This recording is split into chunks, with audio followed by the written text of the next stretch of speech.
Every team that has won a World Cup did so with a local manager. That statement is being used as somewhat of a rallying cry by Bruce Arena and his sympathizers to support his opinion that if you want to win the World Cup, you gotta go local, bro. I already talked about that in another video, so this is kind of a part 2, an update to the saga, if you will, responding to the main counter I received on that video, which was foreigners don't win World Cups. So we're going to break down why I feel this is completely irrelevant to the conversation, as well as respond to some other comments that you guys left on that video. So first part's going to be about, do you need to hire a local guy? Second part's going to be responding to comments. I hope you guys enjoy. If you do, make sure to smash the like button and hit subscribe if you want to see more rant videos like this one. So let's go ahead and break this down. Firstly, it assumes that the reason these teams won a World Cup is because their manager was a local guy. And this alone has a dozen different issues, but the main one is this is called correlation,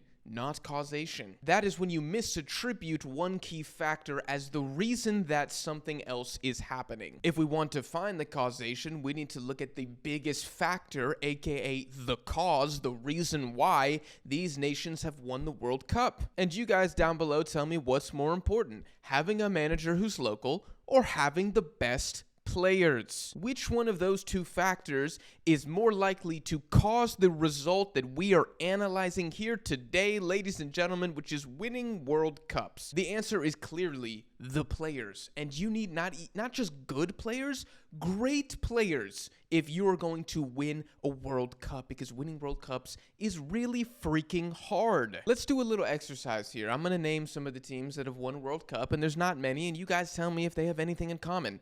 Argentina, Brazil, Germany, England, Uruguay, Italy. What do those teams have in common? That's right, really good players. I would even go so far as to say that each of those teams at the time that the World Cup happened, because the haters will be like, well, Uruguay, what about Uruguay? They're not gonna do. They won it 100 years ago. At the time when these tournaments took place, each and every one of those teams was a favorite to win the World Cup. The second problem with this argument is that it assumes that a foreign manager could not also win a World Cup. Now, our sample size of World Cup winners, it's pretty small. It's 22. We've had 22 editions of the World Cup. We have had 8 different winners. So this is hardly a bulletproof sample size. If you took all 22 winners of the World Cup and you replaced their local manager with a foreigner, how many of those teams would still win the World Cup? Now, I have no idea what the answer is. I have an opinion just like you do, but unless you are saying the answer is 0,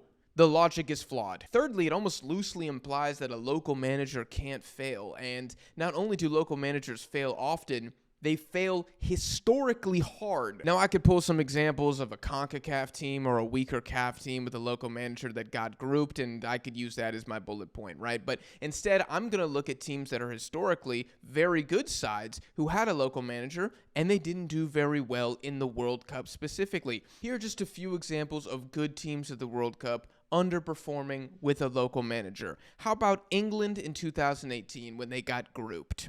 They had an English manager. Germany at the same World Cup. They got grouped, lost to Mexico and South Korea. German manager. How about Italy when they didn't qualify for consecutive World Cups with not a Moroccan manager, an Italian manager? Let's keep it to CONCACAF. United States, 2018, when they failed to qualify for the World Cup, who was in charge? Oh, it was Bruce Arena, the same guy that even started this whole video, so shout out to Bruce. Argentina, 2002. Marcelo Bielsa, grouped. Brazil 2014. Let's talk about a team that didn't even get grouped or didn't get upset in the round of 16. How about the worst loss in the history of the national team? 7-1 to Germany in the semifinal. Guess who was managing Brazil at the time?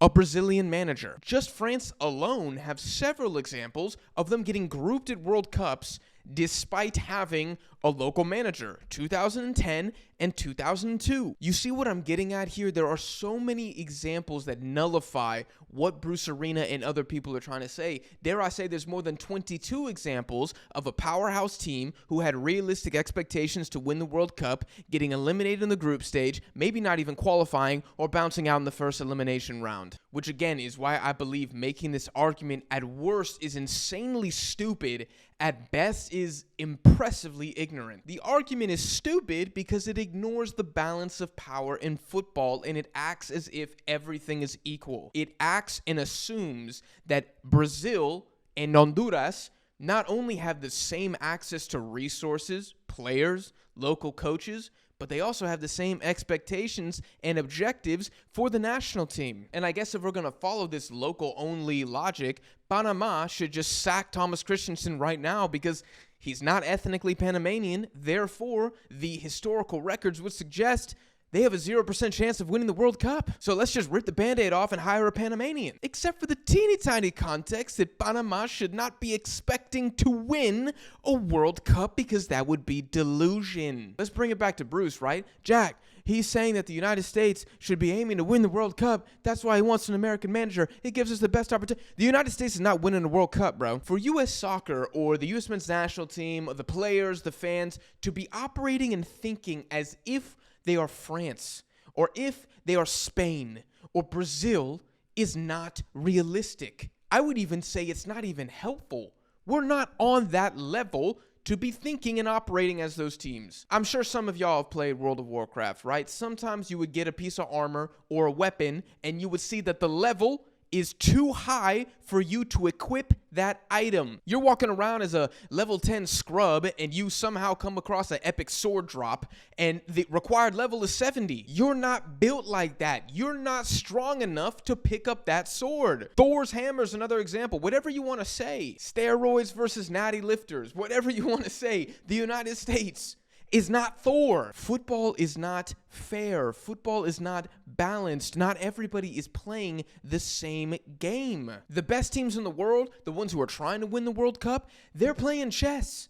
Everybody else is playing checkers. And finally, it ignores the fact that the World Cup is not the only international competition in football. Yes, the World Cup is the greatest sporting competition on earth. Everything else can sit down and take a back seat. But let's not downplay the significance of a Euro, of a Copa America, of a Nations League, of an Asian Cup. For most countries, for 99% of countries, these tournaments are their World Cup. Football is not the NBA or the NFL where everybody has the same salary cap and they have to work within those confines. Most countries and most fans hopefully are realistic that if they win the AFCON, that's probably going to be the greatest sporting achievement that their team and their nation ever experiences. Of course, everybody wants to make the World Cup, but that's proving my point. These other nations, most nations, the goal and the reason they give a manager a contract extension or even hire him in the first place is just to get to the tournament. If they get grouped, it was still a success. And how many countries have either qualified for their first World Cup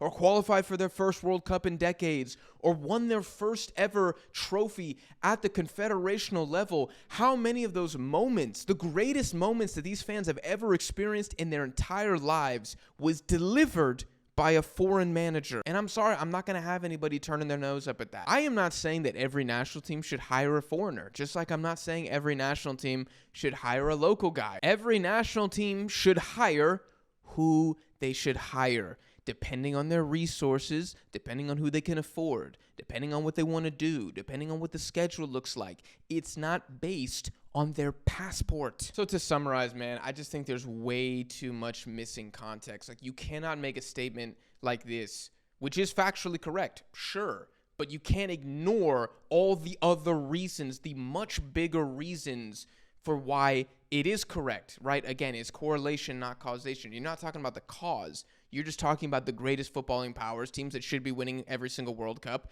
with the best coaches, with the best players, winning the tournament and saying, well, I guess that's what the United States needs to do. I guess that's what Canada needs to do. I guess that's what Senegal needs to do if they want to win a World Cup. I mean, it just ignores so much about the game itself. That's why I get so heated about this, because I find it moronic. So anyways, that was part one. We're going to get into part two here, where I'm just going to respond to some interesting comments that I saw on the last video. And before I get into this, I want to say that I love and respect each and every one of you who left a comment, but I'm not holding back. First one here is from Jose Casillas. He said, why is this topic controversial? Wasn't Mexico having this conversation after they kicked out Diego Coca? That's why it had to be Jimmy Lozano who replaced Diego. That's partly why it had to be El Vasco. He then goes on to list the teams that have won a World Cup. There's really no debate. Bruce Arena is right and history backs him up. Also, Qatar is a little weird. Their players aren't even properly Qatari. Qatar is a soup of people with different nationalities that were giving Qatari citizens, so it's not a good example. Okay, so I love that one of the most recent examples of a team winning with foreigners is, I guess, not eligible because they naturalize players. Again, that's not how this works. You can't be like, well, they're not actually Qatari. It's people who moved to Qatar and they, received their football training in Qatar and they played for the Qatar youth teams often, and they're probably their best players of all time. But they were born in Syria, or they were born in Yemen, so we cannot use that as an example of a national team that's achieved success with a foreigner. Come on, man. Also, using Mexico as an example here is hilarious to me. Mexico are not winning a World Cup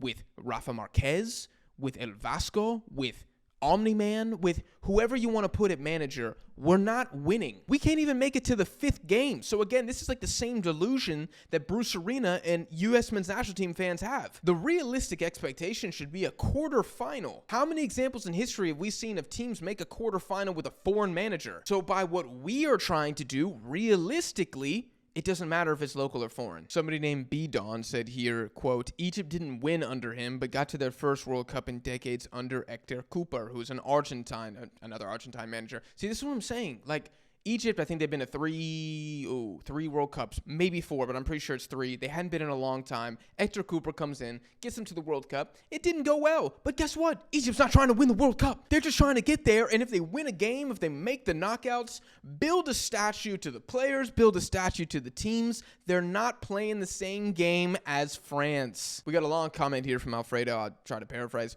Even though I do agree on the fact that it has little to do with culture, I still think that this has more to do with manager-coach than anything else. Being Panamanian, I can tell you about the Argentine coach we had here just before Christensen arrived, a guy by the name of America Todo Gallego, considered a great manager and strategist in his career. What happened? He didn't know our player pool, the local league, or even the CONCACAF region. It was a total disaster, which ended up with us losing to Bermuda at home during the first Nations League back in 2019. Gallego didn't seem motivated. It was obvious that to him, being in CONCACAF was a step down in his career. Okay, I'm sure you say more, but I'm going to stop it there. That means that Panama hired the wrong guy. That guy did not care because he's a foreigner. He didn't care because he didn't care. And now Thomas Christensen is another foreigner who obviously cares. So for me, that's just a case of a mishiring. That's an error that was made by the federation when looking to hire a national team manager. It has nothing to do with the fact that he's, what did you say, Argentine, Spanish, Argentine coach. And so I get that there are examples of foreigners not working out. I would never, ever deny that fact. But there are also an equal number of examples of local managers doing the same. That's why I think it doesn't matter. Again, I'm not like everybody needs to go out right now and hire a foreign manager. I'm just saying, like, if he's good, he's good. If he's bad, he's bad. If he sucks, he sucks. If you can't tell during the hiring process that the guy doesn't give a shit, you shouldn't be hiring. You're not good. You need to outsource somebody else to manage human resources because you're bad at your job. Blink says, I can tell you why I prefer local managers for Australia instead of foreigners. Foreigners generally do not care about the state of the game here or see it as their responsibility to help it grow. They just use this as a ticket to get a shot at a World Cup. Okay, again, this is an example of something that is certainly true with certain foreign managers and false with others. I don't really have a strong familiarity with the history of foreign managers in charge of Australia. I mean, it's Popovich now. Before it was Arnold, then it was Postecoglou. I don't remember off the top of my head it was before Postecoglou, but I'm sure that's who you're talking about. And I know Postecoglou is Mr. Australia. That's why I love him. Guy probably cares more about Australian footy than anybody else. But I'll use an example of somebody inside the AFC. Carlos Queiroz in Iran. That guy, I would dare someone to tell me, doesn't care more about the future and the well-being and the global respect, the player development of Iranian football more than anybody else on the planet. Somebody tell me right now that guy didn't care about the future of Iran. That guy went to bat for Iran every press conference, every game, every media appearance. He put his neck on the line to improve the reputation of Iranian football and to make the national team better. And he did an amazing job because everybody who he basically brought on is still with the team after all these years. So I hear what you're saying. Maybe there was a foreigner with Australia who didn't care. I'm sorry. You hired wrong. You hired the wrong guy. You should have hired Carlos Queiroz. I mean, Again, there's just too many examples to refute this. This is like visiting a country and you go to a grocery store and you order a banana and the banana was brown and had some bruises on it. You opened it up and it didn't taste bad. And you were like, you know what? This country doesn't make good bananas. Maybe you just bought the wrong banana, dude. How did you not see the bruise on it? Like, did you not feel it, that it felt soft when you picked it up? You just blindly reached for a banana, put it on the scale. The guy checked you out, said it was $1. That'd be an expensive banana. And you went on your way. Like, do your research. It's like when clubs sign players who are always injured and then they're like, God, he got injured again. I don't know what happened. It's like, bro, he's been injured every single year for the past 5 years and you still paid for his transfer fee. No, I'm not specifically talking about Dani Olmo, but you get it. MD says, I partly agree and disagree with Bruce's comment. There are some countries, especially in Europe and also in South America, that have a lot of accomplished coaches that can lead any international teams without adapting or knowing the culture of that country fast. And there are also countries who have up-and-coming good coaches that have the potential to coach their national team, but because they were not given the chance to coach, their career and growth stall. Local coaches in their own local leagues should be given the chances, but they don't get it. Only some do. I don't even really know where to begin with this one. This seems to be along the lines of the South Park, they took our jobs type thing. Like, oh, here come the big bad foreigners. I mean, nobody can get a job anymore because, God damn it, Jurgen Klinsmann came in here and he stole the job from Bruce Arena. He stole the job. What are we talking about, dude? Are you serious? If you're good, you're going to get an opportunity. That's the thing. You'll get an opportunity somewhere. Maybe some of these managers deserved an opportunity with their own national team, but they never got it. So they had to go somewhere else. You know what? Here's a good example of a guy who deserved the job, almost got the job, but wasn't given it. Jesse Marsch. Jesse Marsch probably deserved to be U.S. manager and replace Greg Berhalter. Guess what? They ended up hiring Mauricio Pochettino. Jesse Marsch, with his body of work, with his resume, has earned a second opportunity. And where does he go? Canada, the up-and-coming rival of the United States. You're going to get the opportunity if you're good enough. I do not agree with this whole, the foreigners, they stole the jobs. I'm not having any of that. In my opinion, they should only be foreign if you don't have good options as domestic managers, such as for Brazil and England. I mean, if you don't have good domestic managers, most countries don't, though. That's the thing. Like, having elite managers is the same as having elite players. And it's one thing to have elite managers and then having elite international managers. That's almost like a third category. So how many teams are you talking about? I think it's funny that you said such as Brazil and England, two of the top 6 national teams in the world, top 10 all time, no doubt. And if even they struggle to get local managers, man, how is Guatemala going to do it? How is South Korea going to do it? How is Iraq going to do it? Georgia, Albania, Greece. How are these other guys supposed to do this? If even teams with the history, the population size, the training, the education system, everything of Brazil and England, if they can't even do it 100% of the time, how is the United States going to do it? I think you're proving the point. Here's a comment from Bruno. They don't need to be domestic, but they need to know their stuff. Here in Paraguay, most of our great national team managers are Argentinian, and they basically became Paraguayan while they work here and stay with a strong bond to Paraguay when they go. Exactly, man. This was what I talked about in part 1.